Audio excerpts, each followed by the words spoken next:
Hari ini kita ditadbir oleh kerajaan pentadbiran yang seolah-olah tidak ada perancangan. Dia amat terkejut melihat banyak bangunan kosong di Kota Baru.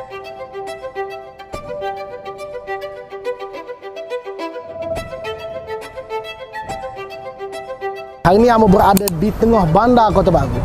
31 tahun mereka menjadi KJL, bandaraya menjadi bandaraya koboi. Bandar Kota Baru ni beratlah sunyi sepi. Sunyi sepi. Apa silapnya? Silap pemerintah. Saya sekarang berada di Kota Baru. Air di atas jalan raya dia tak dapat masuk longkang. Dia ada paip, betul tak? Yes. Dia ada paip tapi situ tak ada lubang. Tak ada lubang. Lokasi Sumba. Oh, ke Tumbak. Lokasi mana? Dia dalam kawasan di takkan-takkan tu. Assalamualaikum. Sudah lebih 3 kali Amo buat video bagaimana keadaan bandar Kota Baru. Nampaknya tidak berubah. Sedangkan cukai pendapatan tanah tinggi, pecah tanah tinggi, cukai parking tinggi dan sampah tidak boleh diurus. Amo tak tahu apakah fungsinya kerajaan negeri. Saya dimaklumkan bahawa di belakang ini ada banyak kedai, dikatakan lebih 1000 kedai-kedai ditutup. Lebih 1000 kedai yang telah pun tidak beroperasi di Kota Baru. Kita tengok bagaimana keadaan stesen bah Kota Baru yang dulunya menjadi salah satu punca ekonomi, lesu, tidak ada penumpang ataupun tidak ada pengunjung. Di belakang Amo ni adalah salah satu pembangunan yang sememangnya merugikan rakyat Kelantan. Di mana satu ketika dulu ada stesen bah. Siapa dalam video ni ingat bagaimana keadaan stesen bah yang memang memberi ekonomi yang besar kepada Kelantan. Tetapi kini kita boleh tengok kedai banyak tutup. Apakah fungsi kerajaan negeri, apakah peranan, apakah kebaikan yang telah pun dibuat oleh kerajaan negeri untuk menggerakkan ekonomi di negeri Kelantan.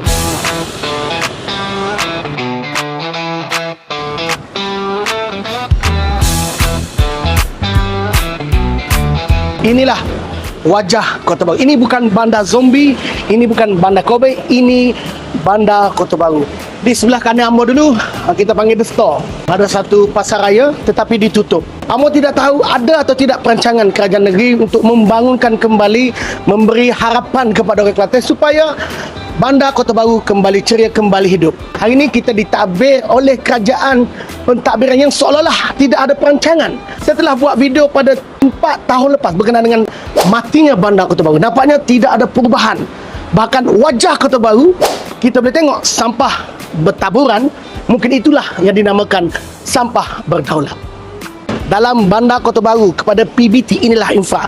Kami bukan apa, ketika anda kutip cukai, ketika anda nak kunci kereta, anda begitu cepat mengambil duit rakyat, tetapi di manakah duit rakyat itu dikembalikan?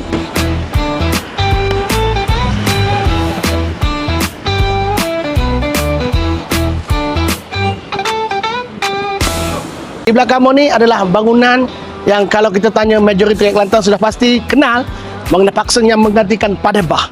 Tetapi pada pandangan anda, adakah paksa ini, kebijakan ini memberi kebaikan kepada rakyat Kelantan ataupun ianya telah pun merugikan rakyat Kelantan? Pada pandangan Amo, menghilangkan ataupun menaikkan bangunan ini yang kita ganti pada Padebah adalah satu kerugian besar. Kalau tanya Amo lah, Amo lebih suka paksa ini tidak ada dan kembalikan Padebah.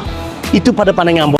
Kata Esko, sampah berdaulat. Kita tengok dalam longkang, sampah berdaulat ada dalam longkang ini. Bandar Islam tetapi di tengah bandar ada satu lubang. Adakah ini salah satu kebijakan yang dikatakan akan menjadikan role model kepada negeri lain sekiranya PAS menjadi kerajaan persekutuan? MPKB dikatakan ingin dijadikan role model oleh Takyudin.